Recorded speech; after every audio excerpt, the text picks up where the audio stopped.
How do you feel coming into this game? Like it feels like the never-ending season, but you've had a bit of a break now since the Chelsea game and been away in Spain with the team over the last week or so. How do you feel going into this one?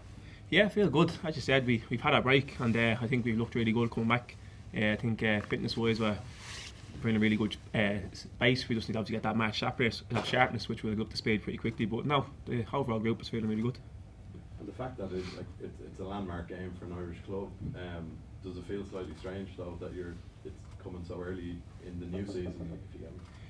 Not so much of it because we knew at the back end of last year that this is what we're facing, and it was something to look forward to. So we knew from day one we came back, this is what we're working towards. And we decided to have this landmark occasion to open up our season. It's fantastic, and that's what we're here for. And what do you expect from Molde? Like you've played them in recent years, bit of change in their squad, bit of change now in your squad. Yeah, it'll be a tough game, like any game in a European competition, but again, exciting one to look forward to. I think we're probably stronger than the last time, both in terms of experience and maybe our squad depth. So yeah, really looking really forward to the tie. How's the sharpness going over pre-season? Yeah, I think it's good. It's getting there. Like always, I think every year it probably takes a couple of games to get full sharpness back. But I think we started in a much better position than previous years off the back of a long season. Like you say, it's only so much you can lose in 4 weeks. So I think overall we're in a good shape and we'll be ready to go. Is it a help or hindrance that they're probably in a similar boat to you because they're also Summer League? Yeah, I haven't really paid much attention to them, to be honest with you. I'm just trying to get our heads in the right spot. Yeah, look, they're in a similar boat to us, so we know we'll get a similar game. Yeah. You played over here last time, didn't you? Yeah, I think I came on. I was just coming back from an injury. Yeah. And they're saying it's a very fast pitch. Did you find that last time? It was fast after not playing for about 12 weeks. Yeah. Nico, you just said there about getting your heads in it. Like, is that part of it to get up to the mental pitch of, like, I'm sure at the end of the season the games are coming thick and fast and you're flying, but is that the thing just to go from friendlies to all of a sudden being a really, really big game tomorrow? Yeah, 100%. It's something we spoke about since the first day we came back, about just tuning in as quick as possible and getting back to where we were at the back end of the season. Like, say, we knew we were going to start fast with the games that we had in February, and yeah, that's a huge part of it. I say the body will come, it'll take time. Normally takes 5 or 6 games to really hit your probably full match fitness, but the mind you can start from day one. Yeah, and it's part of it as well just to focus on tomorrow. I'm sure even Sunday's game is big news. I'm sure people have friends and family and people want them to go and that type of thing. Have you been able to just block Sunday out of discussion? Yeah, 100%. To say, like, I think everyone else outside of the team is talking about games that we have coming up. We focused on Molde, and that was the big noise. I say it's a Conference League knockout game. I don't think you should look past that. How have the new players settled in from your perspective? I know there's players in different positions, but how have they settled in?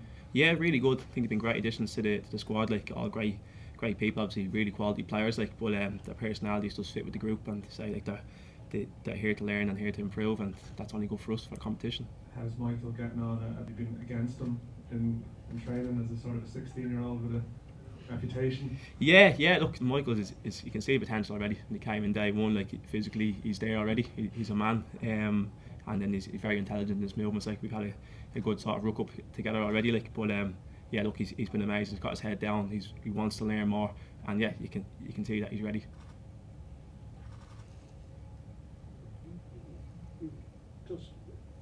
I know it's obviously 2 legs. Is there a good result tomorrow, or is it just get through? Win 10-0 tomorrow. It's a great result. Look, I think we know what it's about. I think we had experience over the last sort of like league phase we had, and over the years we built up. Like, we know bringing something back to Tallaght would be amazing, and that's our goal tomorrow.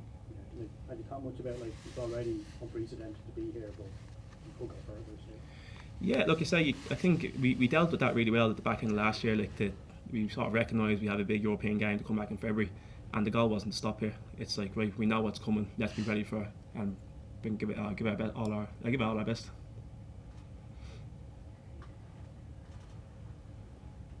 Anybody else? Coming from in the squad over the last sort of month or so, how do you assess the shape of your squad at the moment with Cummins ago? Yeah, we like it.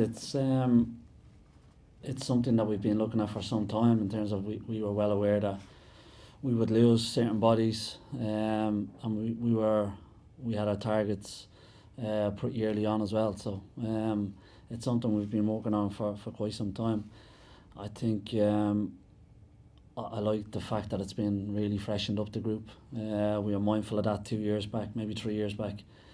That was going to have to be the case going forward, and I think if you look at last year, we started that process, and obviously then the year just gone, the window we're in now, that has continued, and I think that's important to keep evolving and keep freshening up the group. I like the age profile of what we brought in. I think it fits really well with the rest of the group. We've got really good experience with really good youth and energy and hunger, which is something that we really wanted, and yeah, I've been delighted with how the five that have came in, how they've settled into the group, and like Pico said, as players and as people, I think they've fit the group really, really well. So no, it's been a nice change. And just with Johnny Kenny, how much hope did you have that you might be able to get him back? I know that's gone now, but what sort of hope did you have at that time? We were very clear, myself and Johnny had really good conversations, and it was, we knew from the get-go what the situation was. There was no Celtic holding the cards. He was their player, still is their player obviously. If they got their targets, it becomes a different outlook on it. So we were all well aware of that situation, and like I said, we'd had many conversations for the last number of weeks and months, so it was I understand people on the outside and yourselves wouldn't have known that, but we were well aware of where things were and where they were going right up to the last minute. And just with Michael Noonan, I know when you signed him, you'd said that if he's good enough, he's ready. He's ready to play. The fact that Johnny's not here, you have other forwards obviously, but does this propel Michael into potential to be starting games maybe sooner rather than later? Well, to be honest, I brought Michael here and I wanted him last year because I feel he's ready. He's been a standout in academy football for quite some time, and he's one that stands out because he looks like he's ready to play a level above. When you work him, then you get to see that he's really, really good to work with. He's very similar to Johnny in terms of his mentality. And look, Michael will write his own story. He'll his own path. He'll forge his own path, and we need to understand that when you're so young, sometimes that can work in your favour in games. But we've also got to understand that we need to manage him in the right way as well. And that's my job to try and get that as right as possible. But I think again we need to be very careful. We've been right up there the last 5-6 years as being the top scorers in the country for a reason, because we share the goals around the team. I don't see that changing. We got spoiled last year with Johnny probably, but other than last year, I don't think that's happened since Twiggy. So you need to be, again, I understand the talk outside and around, but we've got to be very mindful of what our strengths are as a group, and that's why we recruited what we recruited.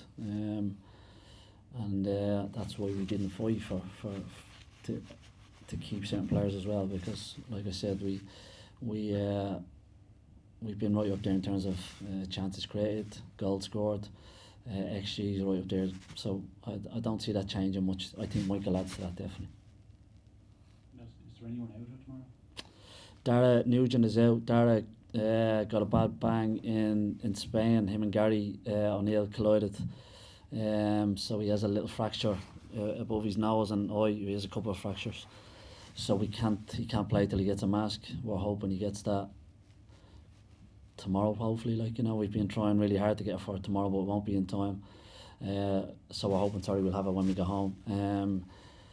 Jack is probably, I would imagine, looking at him walking yesterday, I imagine he's maybe 2 weeks away, 3 weeks away, which is really pleasing, because he's all last year, even though he was back, he still had that niggle in his knee, and he wasn't quite moving as free as what he could, what he used to be. So the specialist tidied that up after Chelsea, and he's nearly back, and he feels, speaking to him now, he feels really free in his movements, which is great.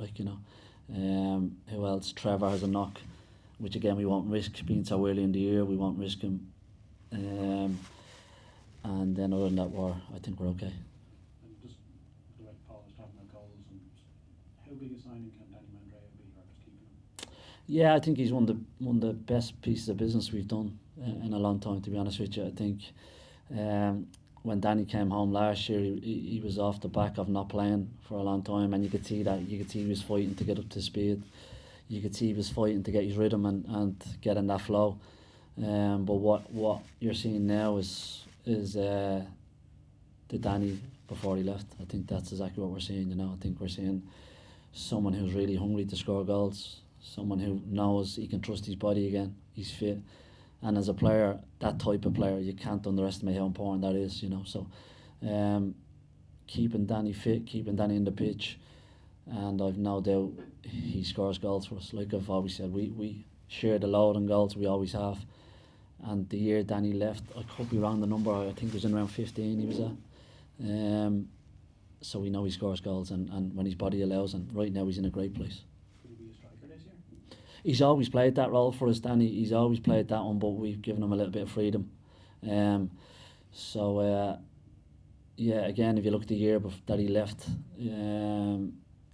that's predominantly where he played. He's played in the 6 in England. He's played there for us for 4 or 5 games. He's played in the 8. He's played in the 10. I think his attributes allow you to do that with him, and I think over the years Danny's matured in a really good way in terms of he takes the responsibility of the defending aspect, getting the ball back really seriously, which means you can play in all them positions. But when you have, I think he scored 3 last week in the game in Spain. When you have them, the attributes he has and the mindset he has at the moment, he's definitely a threat top end of the pitch.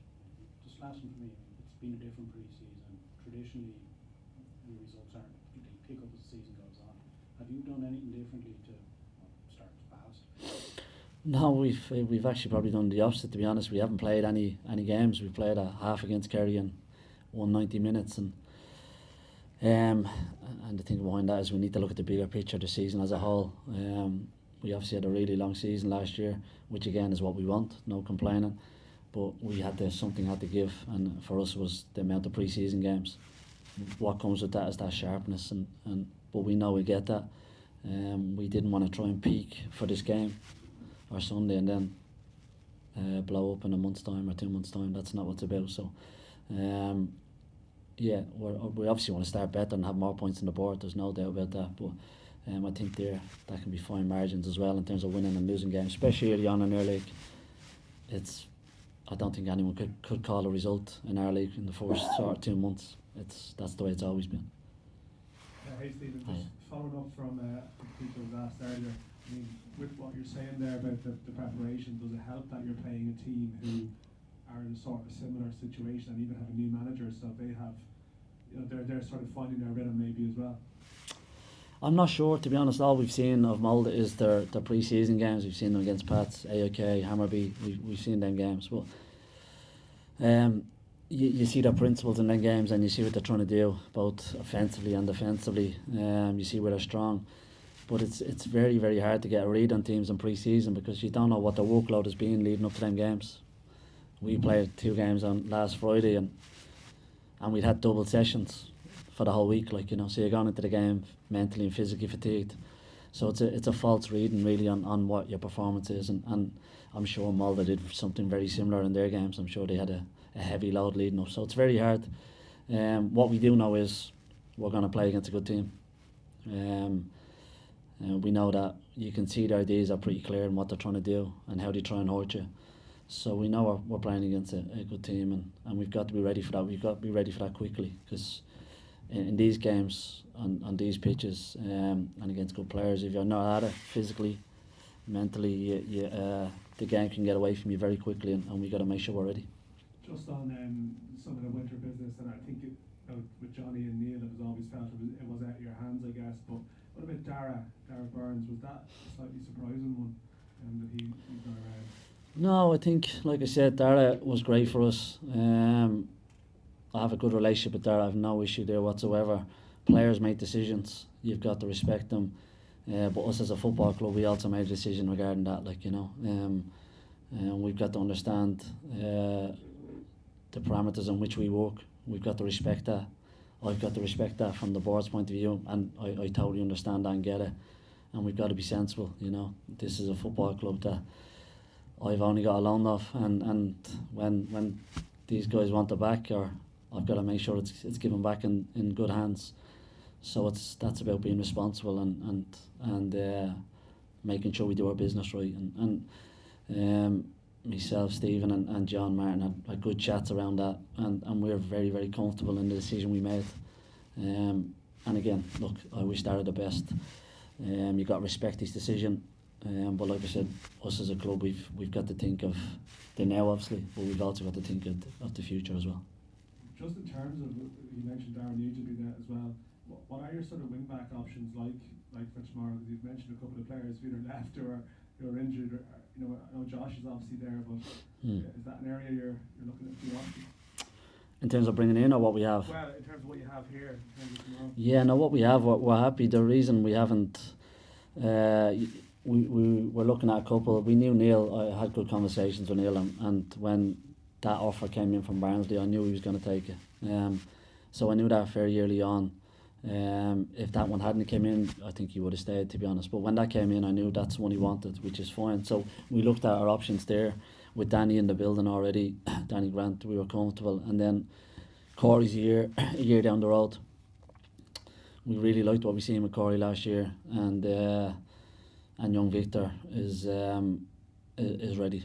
Young Victor's ready, like, you know, and anyone who's seen him knows what type of player he is and what talent he has. And then when you bring him up with us, which he has been for the last sort of 4 or 5 weeks, you see the kid's ready. Like, so you've got to, do we bring someone in just to block him, or do you at times give him his head, understanding that he's young, but he's definitely ready.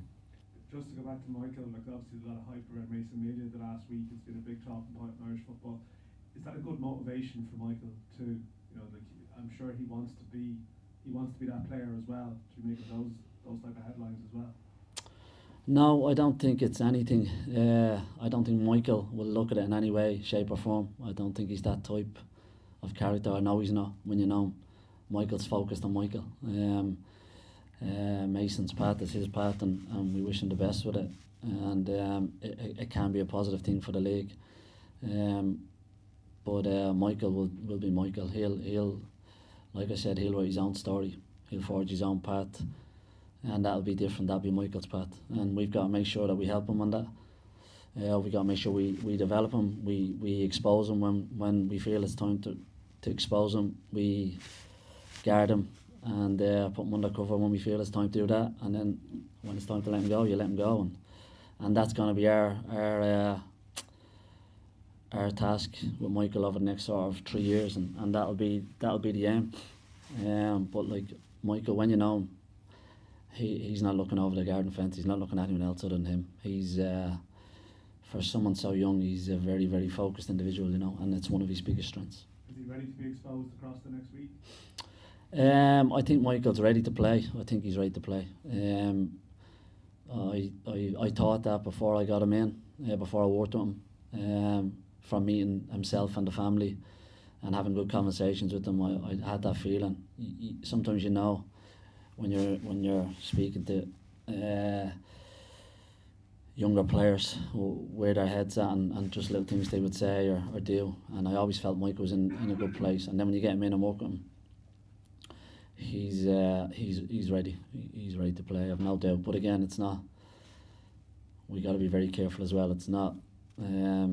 Then you go, Michael, off you go, and that's you for the season. You know, it's about, like I said, protecting him, exposing him, developing him. But he's in a good place. Just last one for me anyway. Have you much more to do in your head in terms of transfer business? Then have you a couple more to get in the next week or two?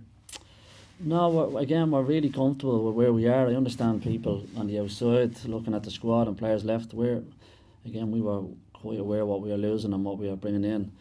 We have been talking to 2 others, which we've been talking for quite some time. But if they don't come off, we'll move on and we'll wait until the summer. we won't bring in bodies just to bring in bodies. That's not how we work. And like I said, I think we've in the main we've been really good with our recruitment, and I think we've got to stay focused on what we have, what's coming through, and then can we bring in them too, and we'll work hard to get them. If we don't get them in this window, we'll work hard to get them for the summer. But yeah, the two we've identified for quite some time, and two I'd like in. But sometimes it's not as easy as just going and getting them. There's a lot that needs to fall into place. So we'll be patient, and if we don't get them, I'll be okay with that. Like, you know. Steve, where do things stand with Rory Gaffney? What's the latest for him? Rory's good. Rory's had obviously the niggles last year. He could have been available back end of the season, to be honest, but we made a decision with Rory just to shut it down and try and get it right for this year. He went back to the specialist in Sweden, got sorted, which was really good. He's done most of pre-season. He will play 45 on Saturday for the 20s, and then all gone well, Rory should be back in the squad next week. But he's doing well. He's doing really well. That's great. You good?